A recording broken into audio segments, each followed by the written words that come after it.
사람을 이렇게 두 종류로 나눈다면 어떻게 나눌 수 있겠습니까?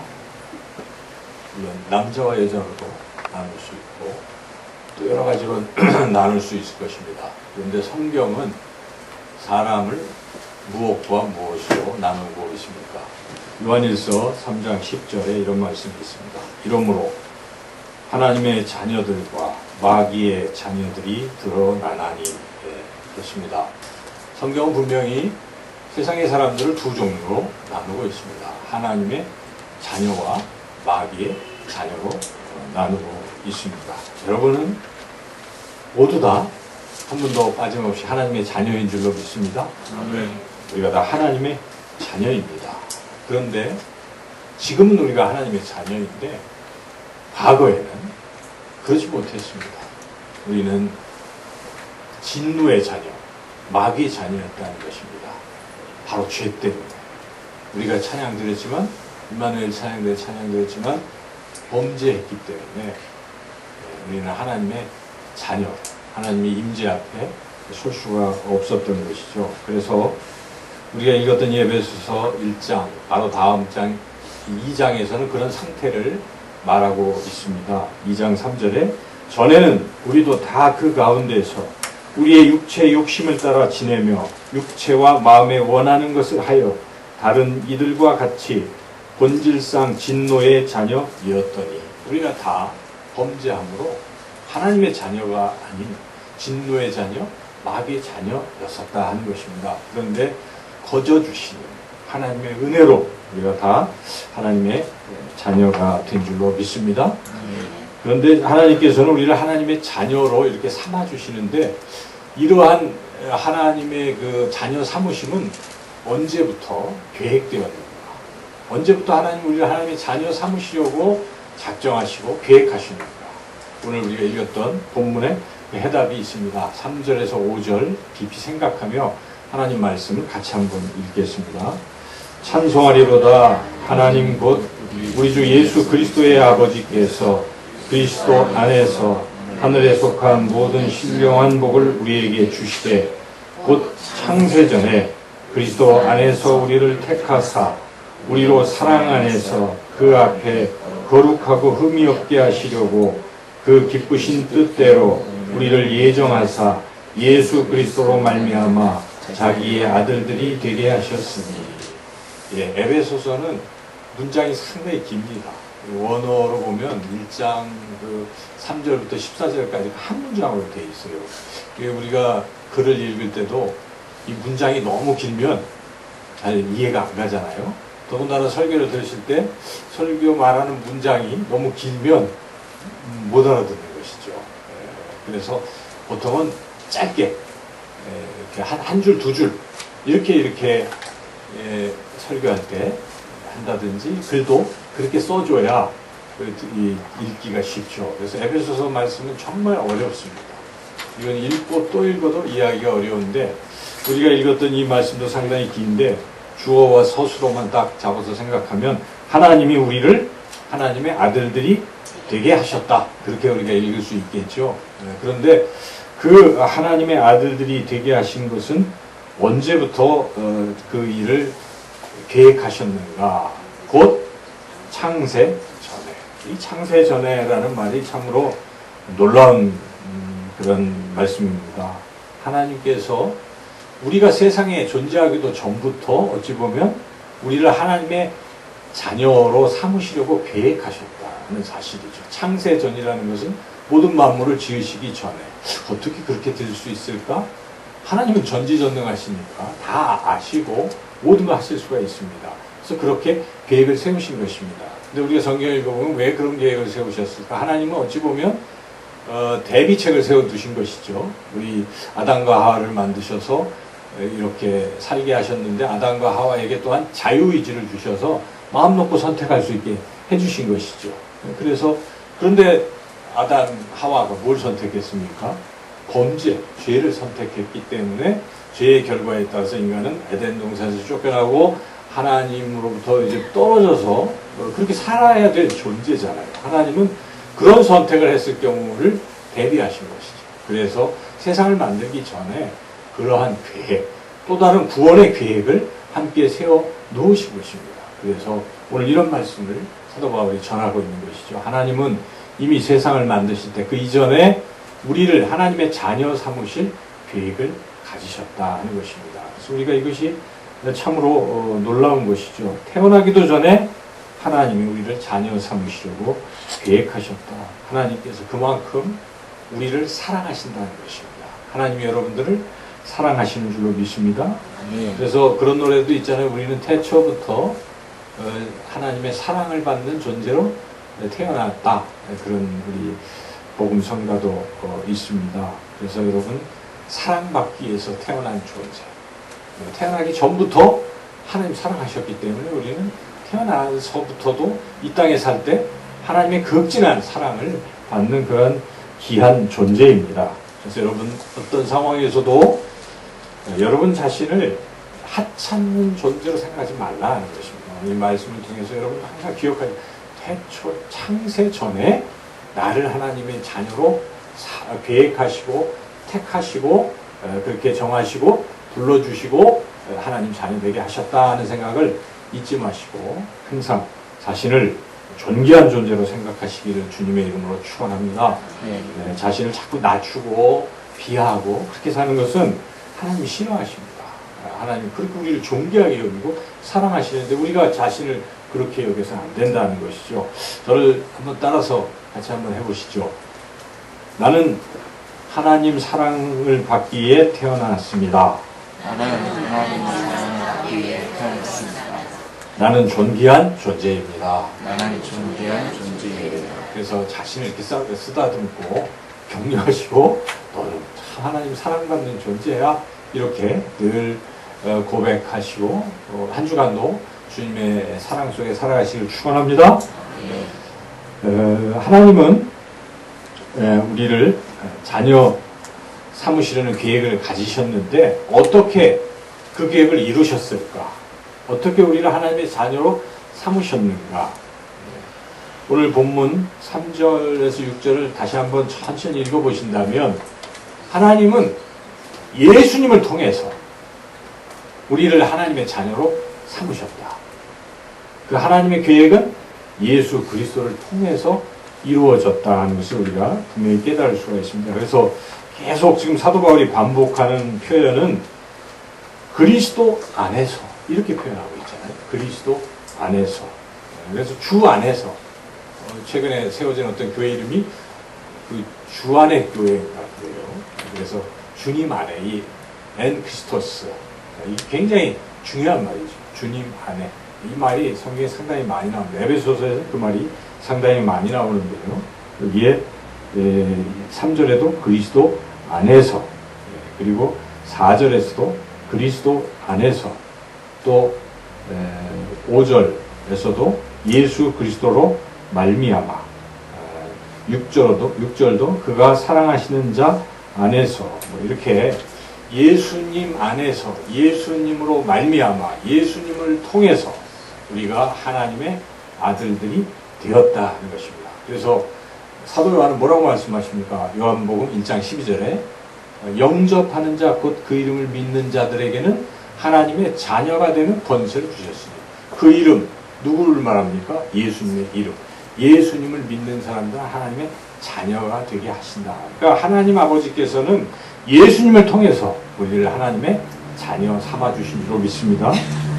그리고 그것이 구체적으로 어떻게 현실화가 되는가? 여러분이 하나님의 자녀인 것을 믿습니까? 아멘 하시는 분들은 지금 그 안에 계신 성령님께서 그렇게 하게 하는 것입니다. 아무도 세상 사람들은 당신이 하나님의 자녀입니까? 그걸 내가 어떻게 믿지? 내가 어떻게 알지? 이렇게 얘기할 수밖에 없잖아요. 그런데 이 성령이 안에 계시는 분들은 성령이 그렇게 믿게 하고 그렇게 고백하게 한다는 것입니다. 그래서 성령이 우리가 하나님의 자녀인 것을 확실하게 도장을 찍어준다는 것입니다. 그것을 현실화시켜준다 하는 것입니다.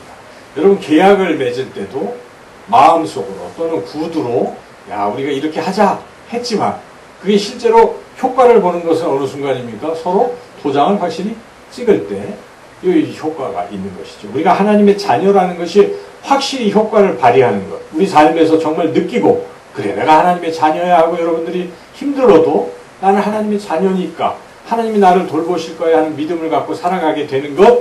무엇 때문에 그렇습니까? 성령님 때문에 그렇다는 것입니다. 예수님이 그것을 이루셨고, 물론 하나님은 계획하시고, 그리고 바로 성령님께서 그것을 우리에게 확증해 준다는 것입니다. 오늘 읽지는 않았지만 여러분 그 14절, 13절 말씀 같이 한번 읽어볼까요?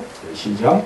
그 안에서 너희도 진리의 말씀 곧 너희의 구원의 복음을 듣고 그 안에서 또한 믿어 약속의 성령으로 인치심을 받았으니, 약속의 성령으로 도장을 찍었다. 그런 것이죠. 그렇죠. 물론 그 절차는 있어요. 뭡니까? 이 복음을 듣는 거예요. 여러분 오늘 듣잖아요. 아, 예수님을 믿으면 하나님의 자녀가 되는구나. 요한복음 1장 12절 말씀을 듣는 거예요. 여러분 처음 예수님을 믿을 때 그 얘기를 들었을 거예요. 그렇죠? 듣고 그걸 어떻게 합니까? 믿잖아요. 그래, 나는 받아들이겠어. 네, 그래서 예수님을 내 마음에 모셔드리겠어 하고 믿습니다. 믿을 때 성령님께서 확실히 확증을 해주셔서 누구든지 성령이 아니고서는 예수님을 아바 아버지라 부를 수 없느니라. 성경 그렇게 증언하잖아요. 그래서 우리가 하나님을 아버지라고 부르고 우리가 하나님의 자녀가 되었다는 것을 우리가 고백할 수 있는 것이죠. 성령을 통해서 그렇게 해 주신다 하는 것입니다. 하나님 아버지께서는 창세전에 우리를 하나님의 거룩한 자녀로 삼으시려고 계획하셨고, 그 계획을 바로 예수님을 십자가 보혈을 통해서 이루셨고, 그리고 성령을 또한 보내셔서 우리 각자에게 확신을 시켜주시고 또 그렇게 살아가도록 인도하시고 역사하신다 하는 것입니다. 우리는 다 하나님의 자녀인 줄 믿습니다. 여러분 한 분도 지금 내가 하나님의 자녀가 아니다 이렇게 얘기할 분은 없을 거예요. 그렇죠? 여러분 예수 믿죠? 다 하나님의 자녀이죠? 예, 그렇다면 하나님의 자녀로 살아가고 계십니까? 하나님의 자녀인데, 그런데 새까맣게 있고 내가 그냥 혼자서 힘들게 세상 속에서 살아간다면 그건 지혜롭지 못한 거예요. 그렇죠? 내가 하나님의 자녀입니다. 여러분 다 하나님의 자녀인 거예요. 그런데 문제는 하나님의 자녀임에도 세상에서 하나님의 자녀라는 생각을 안 하고 그렇게 살아갈 때가 참 많다는 것입니다. 우리는 하나님의 자녀로 이제 살아가야 하는데, 하나님의 자녀로 살아간다는 것이 무엇인지를 구체적으로 우리가 깨달아야 하겠습니다. 첫째는 하나님의 자녀로 산다는 것은 하나님의 극진한 사랑을 받으며 산다는 것입니다. 요한 1서 3장 1절에 이런 말씀이 있습니다. 보라, 아버지께서 어떠한 사랑을 우리에게 베푸사 하나님의 자녀라 일컬음을 받게 하셨는가. 우리가 그러하도다. 그러므로 세상이 우리를 알지 못함은 그를 알지 못함이라. 예, 이 말씀은 하나님 아버지께서 아들이 자녀인 우리를 극진하게 사랑하신다. 예, 그런 말씀이죠. 그런데 세상은 모른다는 것입니다. 여러분 세상 사람들은 우리가 하나님 사랑받는 것을 잘 모를 수 있습니다. 그렇죠. 세상은 우리가 하나님의 자녀라는 것도 모르고 하나님의 자녀로서 하나님의 사랑을 받고 있다는 것을 잘 모를 수 있습니다.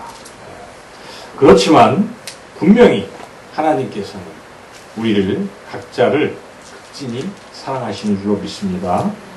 여러분, 여러분의 자녀를 사랑하십니까? 눈에 넣어도 안 아프죠? 군대에 갔던 아들이 돌아오면 얼마나 기뻐요? 물론 시간이 지나면 또 귀찮아지는 면도 없지 않겠지만, 그래도 내 아들, 내 자녀는 눈에 넣어도 안 아픈 거예요. 그게 부모의 마음 아니겠습니까? 그리고 자녀에게는 뭐든지 주고 싶은 거예요. 그렇죠? 요즘 뭐 늙으신 부모님들이 자녀들이 인사도 안 하고 하도 섭섭하게 하니까 재산 소송을 다시 반환 소송을 한다는 그런 이야기들도 있긴 하지만, 그게 뭐 진짜 빼앗으려고 하는 거겠습니까? 너무 섭섭하니까, 보고 싶으니까 와서 좀 봐라 이런 뜻 아니겠어요? 네. 그래서 부모는 자녀를 정말 사랑합니다. 모든 것을 주고 싶어하고 이렇게 자꾸 보고 싶어하고 하는 것이 부모의 마음입니다. 하물며 우리 하나님께서 하나님의 자녀인 우리를 얼마나 사랑하시겠습니까? 사도 바울은 하나님의 그 크신 사랑을 로마서 8장 32절에서 이렇게 표현하고 있습니다. 자기 아들을 아끼지 아니하시고 우리 모든 사람을 위하여 내주신 이가 어찌 그 아들과 함께 모든 것을 우리에게 주시지 아니하겠느냐. 그렇습니다. 하나님은 하나밖에 없는 외아들 예수 그리스도를 우리를 위하여 내어 주셨습니다. 그래서 우리를 하나님의 양자, 하나님의 자녀들로 삼아 주신 것이죠. 그러하기에 그 모든 것을 아낌없이 우리에게도 지금도 주실 수 있다는 그런 말씀입니다. 그래서 하나님은 그와 같이 우리를 사랑해 주십니다. 여러분, 만약 우리가 하나님의 자녀가 아니라 마귀의 자녀라면 어떻게 되겠습니까? 내가 지금 마귀의 자녀다. 마귀의 자녀의 특징은 무엇입니까? 마귀에게 종노릇하는 것입니다. 마귀는 뭐 사랑하는 존재가 아닙니다. 마귀는 그냥 자기 일을 위해서 시켜먹는 거예요. 우리를 이거 시키고 저거 시키고 하나님을 대적하는데 도구로 막 쓰겠죠. 세상을 어지럽히는데 쓰겠죠. IS라든지 그게 다 배후에 사단 마귀가 있는 거예요. 그래서 사람들을 잔인하게 살해하고 또 우리가 미국에서 일어난 그런 일들을 최근에 접하잖아요. 막 흑인이라고 함부로 쏴서 죽이고 또 그거에 대해서 분해서 막 백인 경찰을 저격하고 이러한 일들의 배후에 누가 있겠습니까? 사탄이 있는 것입니다. 마귀가 있는 것입니다. 마귀가 그렇게 세상을 잔인하게 만들고 분열하게 만들고 싸우게 만들고 그렇게 하는 것입니다. 그런 마귀의 종노릇하게 된다는 것입니다. 하나님의 자녀가 아니라 마귀의 자녀들은 종노릇하게 되는 거예요. 그래서 더욱더 범죄하는 거예요. 더욱더 죄를 짓고 그 죄는 핵심은 무엇입니까? 하나님을 대적하며 살게 된다 하는 것입니다. 그것이 하나님의 자녀가 아닌 마귀의 자녀의 모습인데 그러나 우리는 하나님의 자녀이기에 하나님의 극진한 사랑을 받은 존재이기에 이 세상 속에서도 우리는 하나님의 형상을 담고 거룩하게 살아가며 또한 세상이 우리를 무시한다고 해도 하나님은 우리를 항상 존귀하게 여기시기 때문에 우리가 그 크신 하나님의 사랑 속에서 그렇게 사랑을 느끼며 살아가는 존재다. 여러분, 하나님의 그 크신 사랑을 날마다 느끼며 감사하며 살아가시길 주님의 이름으로 축원합니다. 두 번째는 하나님의 자녀는 하나님의 권세를 가지고 사는 존재라는 것입니다. 하나님의 권세가 있습니다. 아까 우리 요한복음 1장 12절 말씀을 제가 전했는데 그 말씀이 무엇입니까? 영접하는 자 곧 그 이름을 믿는 자들에게는 무슨 권세를 주십니까? 하나님의 자녀가 되는 권세를 주셨다. 하나님의 자녀로서 권세를 가지는 존재라 하는 것입니다. 무슨 권세를 갖겠습니까? 하나님의 권세가 내 권세가 되는 것입니다. 왜냐하면 하나님의 자녀이기 때문에. 여러분 부모님이 어떠한 권세를 가지고 있으면 자녀도 그러한 권세를 누릴 수 있는 것 아니겠습니까? 우리는 하나님의 권세를 받고 사는 존재인 것이죠. 어떤 권세입니까? 대표적으로 세 가지를 생각해 본다면 첫째는 마귀를 이길 수 있는 권세다. 가장 큰 거예요. 사실 성경에서 말하는 가장 핵심이 그거예요. 그래서 예수님의 제자들을 이제 예수님께서 보내실 때 무슨 권세를 주십니까? 귀신을 제어하는 권세를 주셨다. 마귀의 졸개인 귀신들을 제어하는, 제압하는, 이기는 권세를 주셨거든요. 그래서 가서 귀신을 내쫓고 병마를 쫓고 그렇게 하나님의 나라를 이루어 갔던 거 아니겠습니까? 그래서 하나님의 자녀가 받는 가장 큰 권세는 무엇입니까? 사단 마귀를 이기는 권세다. 여러분 마귀를 이기며 살아가고 있습니까? 혹시 그 권세를 모르고 마귀에게 눌려서 살고 있다면 이건 잘못된 거예요. 우리는 틀림없이 하나님의 자녀로서 마귀를 이기는 권세를 가진 사람들인 것입니다. 마귀를 대적하라, 저가 피하리라 라고 성경은 말씀하고 있습니까? 우리가 예수님의 이름의 권세, 하나님의 자녀의 권세로서 마귀를 언제든지 우리는 이길 수 있습니다. 그러므로 우리는 이기며 승리하며 날마다 그렇게 살아가는 존재다 하는 것입니다. 그런데 이걸 잘 모르면 자꾸 나는 연약한 존재다라고 자꾸만 생각만 할 뿐 그리고 마귀에게 자꾸 지고 패배 속에서 늘 그렇게 살아가요. 그러면 이게 얼마나 비참하겠습니까? 하나님 보시면 야, 너는 이길 수 있어. 넌 내 아들이야. 넌 이겨야 돼. 하고 권세까지 주셨는데 우리가 그 권세를 잘 사용해서 이겨보십시오. 한 번 이기면요, 두 번 이기고, 두 번 이기면 세 번, 네 번, 10번 계속 승리하는 인생이 되는 것입니다. 첫 번째 그 고비를 잘 못 넘길 뿐이지 우리가 날마다 한번 이번 주는 작심하시고 예수님의 권세, 내 권세, 피의 권세, 예수 이름의 권세, 하나님의 자녀로서의 권세를 여러분들이 생각하시고 그 권세를 사용하셔서 마귀를 대적하시고 승리하시길 주님의 이름으로 축원합니다. 영원히 우리는 승리하는 그러한 존재가 될 수 있다는 것이죠. 둘째로 하나님이 주신 두 번째 권세는 필요한 것을 공급받을 수 있는 권세라는 것입니다. 우리가 필요로 하면 주시는 거예요. 하나님께서. 그런 권세가 우리에게 있다 하는 것입니다. 그래서 빌립보서 4장 6절 7절에 이런 말씀 있지 않습니까? 아무것도 염려하지 말고 다만 모든 일에 기도와 간구로 너희 구할 것을 감사함으로 하나님께 아뢰라. 그리하면 모든 지각에 뛰어난 하나님의 평강이 그리스도 예수 안에서 너희 마음과 생각을 지키시리라. 부족하고 어렵고 힘들고 염려 속에 있을지라도 이것을 다 버리고 주님께 기도하고 주님이 다 채워주실 것을 믿고 나아가면 그렇게 될 것이며 마음의 참 평안과 기쁨이 넘치게 된다는 것입니다. 예수님 말씀하십니다. 제자들에게 근심하지 말고 너희가 내 이름으로 구하면 내가 그대로 시행하리라. 구하라 그러면 주실 것이요, 찾으라 그러면 찾을 것이요, 두드리라 그러면 열릴 것이라고 우리 예수님이 말씀하지 않습니까? 내 이름으로 구하면 다 시행하리라. 그런 권세를 우리에게 주셨는데 왜 우리가 그런 것을 누리고 살지 못하고 있습니까? 구하지 않기 때문에, 기도의 특권을 사용하지 않기 때문이라 하는 것입니다. 우리는 구하는 대로 받는 권세가 있는 줄로 믿습니다. 이것이 믿음이에요. 하나님의 자녀의 권세라는 건 여러분 잊지 마시고 한 주간도 살아가실 때 예수 그리스도의 이름으로 구하십시오. 구하면 틀림없이 하나님께서 가장 필요한 것을 우리가 생각하는 것보다 더 넘치도록 그렇게 주실 줄로 믿습니다. 그것을 누리며 하나님의 자녀로 살아가라고 주님 말씀하시는 것입니다. 세 번째는 증인의 권세다 하는 것입니다.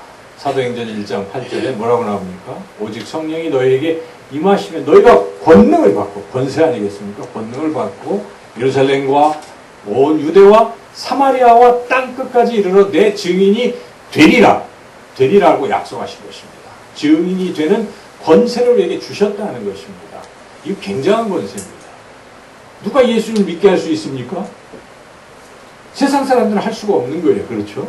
우리가 하나님의 자녀가 화목하게 하는 직책을 받고 복음을 전하면 성령이 역사하셔서 그 사람이 예수님에 대해서 듣게 되고 믿게 되고 하나님의 자녀가 되는 것입니다. 이거 얼마나 귀한 직책입니까? 하나님 앞에 갔을 때 가장 칭찬받는 것이 무엇입니까?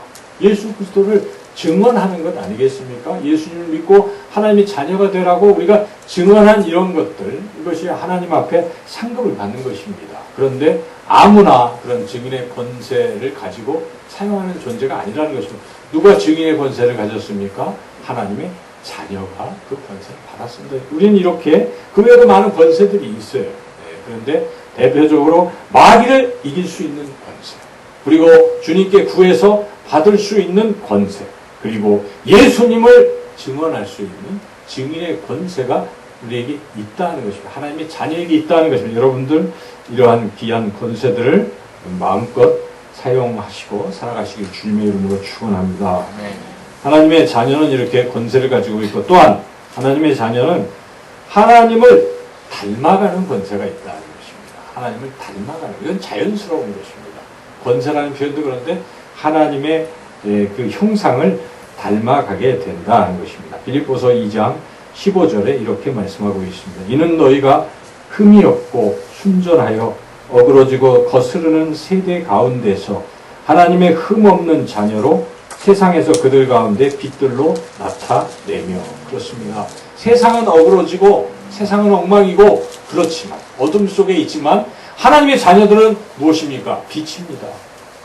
하나님의 자녀는 소금입니다. 그러므로 세상의 어둠 속에 가면 어두운 것이 밝아지게 되어 있습니다. 하나님의 자녀이기 때문에 그렇습니다. 하나님의 자녀는 바로 하나님의 성품을 날마다 닮아가고 나타내는 그러한 존재입니다. 우리가 그렇게 하나님의 자녀로서 거룩하고 흠없는 그런 하나님을 날마다 닮아가는 존재다 이것입니다. 이것을 우리가 알아야 돼요. 어떤 사람은 자기는 그냥 늘 죄만 짓고 사는 존재려니 자기를 그렇게 생각해요. 아닙니다. 그건 마귀의 계략입니다. 우리 그렇지 않습니다. 하나님의 자녀는요, 날마다 변화되는 것입니다. 날마다 변화돼서 과거의 나보다 내가 더 하나님의, 예수님의 형상을 닮아가고 있는 것입니다. 그 도상에 있는 것입니다. 어떻게 그런 일이 일어나는가를, 원리를 잘 아셔야 되는데, 그것은 내가 하는 게 아니고요. 바로 내 안에 거하시는 성령께서 나를 그렇게 거룩한 하나님의 자녀로 다듬어 가고 계시다. 성경은 그것을 우리에게 분명하게 증언합니다. 하나님의 아들의 영인 성령을 받고 그 성령의 인도하심을 받아서 거룩하고 흠이 없게 된다라고 증언하는데, 갈라디아서 4장 6절에 너희가 아들이므로 하나님이 그 아들의 영을 우리 마음 가운데 보내사 아빠 아버지라 부르게 하셨느니라. 우리가 하나님의 자녀이기 때문에 하나님은 성령을 우리 안에 보내신 것이에요. 그래서 예수님을 믿는 사람, 하나님의 자녀가 된 사람들 누구에게나 그 안에 뭐가 있겠습니까? 성령이 있는 것입니다. 여러분 안에 성령이 거하십니까? 이걸 우리가 또 믿어야 돼요. 성령이 계세요. 그래서 성령이 뭘 하시냐면, 성령은 거룩한 영이라는 뜻 아니겠어요? 거룩한 영이기 때문에 우리를 거룩하게 만들어 가시는 분이세요. 그래서 사도 바울은 이렇게 로마서 8장 13절부터 14절에 이렇게 증언하고 있습니다. 너희가 육신대로 살면 반드시 죽을 것이로되 영으로서 몸의 행실을 죽이면 살리니 무릇 하나님의 영으로 인도함을 받는 사람은 곧 하나님의 아들이라. 그렇잖아요. 하나님의 아들, 하나님의 자녀는 그 안에 계신 하나님의 영, 성령의 인도하심을 받는 존재라는 것입니다. 그래서 우리는 성령이 우리에게 말씀하시는 걸 잘 들으시고 그대로 순종만 하시면 우리는 하나님 형상, 예수 그리스도의 형상을 닮은 존재로 변화될 줄로 믿습니다. 근데 이거를 잘 안 하는 거예요. 안에 성령이 계신 걸 우선 생각 안 하고 성령을 무시하고 자기 혼자 자기가 주인이 돼서 자기 능력으로 한번 착하게 살아보려고 애를 써보는데 안 됩니다. 인간은 자기 힘으로는 아무도 거룩하게 될 수가 없어요. 우리는 겸손하게 내 힘으로 안 되는 것을 고백하고 성령이시여 저를 변화시켜 주시옵소서, 성령이시여 순종케 하소서, 그렇게 기도하셔야 돼요. 그러면 성령 충만해서 성령의 다스림을 받아서 우리가 그렇게 변화되어 간다는 것입니다. 여러분 기도를 왜 하십니까? 여러 목적이 있겠지만 제일 중요한 목적은 성령의 다스림을 받기 위해서 기도하는 것입니다. 성령으로 충만하게 되면 이제 내 힘으로 사는 게 아니라 성령의 힘으로 여러분 세상을 멋지게 살아갈 수가 있어요. 성령의 인도하심 따라서 거룩한 그런 삶이 될 수 있다 하는 것입니다. 그것이 바로 하나님의 아들이다 하는 것입니다. 우리는 날마다 거룩하게 흠없는 존재로 변화되어 가고 있는 줄로 믿습니다. 네 번째로 하나님의 자녀는 하나님 나라에서 하나님과 함께 영원히 사는 존재라는 것입니다. 그렇죠. 하나님 나라에서 우리는 살게 돼. 아무나 하나님 나라에 사는 게 아닙니다. 하나님의 자녀들만 하나님 나라에서 사는 것이죠. 사도 바울은 8장 17절에 로마서 8장 17절에 이렇게 증언합니다. 17, 18절 자녀이면 또한 상속자 곧 하나님의 상속자요 그리스도와 함께한 상속자니 우리가 그와 함께 영광을 받기 위하여 고난도 함께 받아야 할 것이니라. 생각하건대 현재의 고난은 장차 우리에게 나타날 영광과 비교할 수 없도다. 사도 바울이 이 말씀을 한 뜻이 무엇입니까?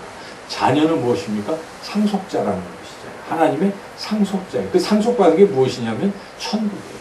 여기에. 그러므로 현재 세상에서 좀 힘들고 어려울지라도 다가올 영광, 천국에서 사는 삶은 비교할 수가 없다. 그건 누구에게 주어지는 것입니까? 상속자, 하나님의 자녀에게만 주어지는 것입니다. 그래서 우리가 천국 가는 것이죠. 하나님의 자녀이기 때문에. 하나님의 자녀가 아닌 마귀는 천국에 갑니까? 못 가잖아요. 마귀는 마귀와 함께 운명을 같이 해서 요한계시록 20장부터 22장을 보면 불과 유황 불못에 타는 곳에서 세세토록 고통 속에 지낼 것이라고 분명하게 성경은 우리에게 증언하고 있습니다. 그러나 우리는 그렇지 않다는 것입니다. 우리는 예수님을 믿어서 하나님의 자녀가 되어 성령으로 인침을 받은 존재이기 때문에 우리의 미래는 무엇입니까? 하나님 나라에서 영원토록 살게 되는 그러한 존재다 하는 것입니다. 물론 이 세상에서도 하나님의 나라를 우리는 맛보기도 하고 경험하기도 하는 것입니다. 여러분, 주님 안에 거하면 어떤 느낌이 듭니까? 주님 안에 거할 때 찬양을 드리고 예배를 드리고 기도하고 내가 하나님 안에 거한다 하는 생각을 갖게 될 때는요, 세상 근심이 다 사라집니다.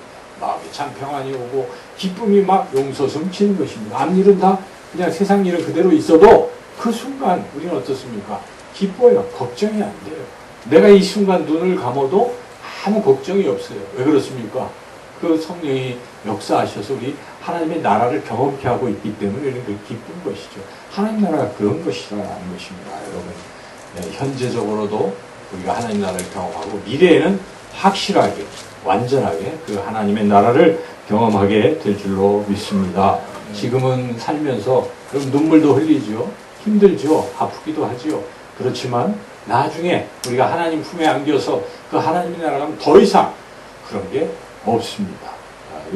제 말이 아니라 요한계시록에 이렇게 나와 있어요. 21장 4절에 그때가 되면 그 나라에 가면 모든 눈물을 그 눈에서 닦아주시니 다시는 사망이 없고 애통하는 것이나 곡하는 것이나 아픈 것이 다시 있지 아니하리니 처음 것들이 다 지나갔음 이로라. 그것을 여러분 소망하시기를 주님의 이름으로 축원합니다. 잠시 사는 세상에 때로는 힘들고 어려울 것입니다. 그러나 현재의 고난은 장차 우리에게 다가올 영광과 좋게 비교할 수 없다는 사도 바울의 그 고백을 여러분 가슴에 새기시고 나는 하나님의 자녀이기 때문에 영원한 하나님 나라에서 영원토록 하나님과 함께 행복하게 살 것을 기대하시고 이 땅에서도 소망 가운데 살아가시기를 주님의 이름으로 축원합니다. 하나님의 자녀가 받는 이 귀한 복들을 우리가 오늘 말씀을 통해서 깨달았습니다. 이제는 이 복을 누리고 사는 일이 남아 있습니다. 한 주간 정말 하나님의 자녀로 그렇게 행복하게 살아가시고 또 하나 행복하게 살아가면서 한 가지 또 잊지 말 것이 있습니다. 마지막 6절 말씀을 다 함께 읽겠습니다. 이는 그가 사랑하시는 자에서 우리에게 거저 주시는 바 그 은혜의 영광을 찬송하게 하려는 것이라. 그 부분이 중요합니다. 왜 하나님 우리를 하나님의 자녀 삼아 주시고 그러한 복을 우리에게 거저 주시는가? 그 목적은 우리와 함께 하시고 또 우리를 통해서 영광을 받기를 원하시기 때문에 우리의 찬송 소리를 듣고 싶기에 하나님이 그렇게 하신다는 것입니다. 그래서 여러분 하나님께 감사하는 일을 주저하지 마십시오. 항상 하나님 저를 하나님 자녀 삼아 주신 것을 감사합니다. 기도하실 때도요. 그 부분을 좀 많이 했으면 좋겠어요. 감사 기도를 한 50% 하세요. 뭐 죄 져서 우리가 회개하는 부분도 물론 있어야 되겠지만 사실 우리가 주일에 와서 회개의 부분 앞에 다 했어요. 여러분 안 그렇습니까? 보자마자 고백도 하고 알지 못하는 죄도 다 했어요. 그리고 보혈을 통해서 우리가 깨끗이 사함 받았잖아요. 그때 그 감격 속에서 하나님 죄인된 우리를 구원하시고 죄사함 주시고 인도하시니 감사합니다. 하나님이 자녀된 게 얼마나 감사한지요. 감사가 자꾸 넘치잖아요. 그러면 삶의 패턴이 바뀌는 것 같아요.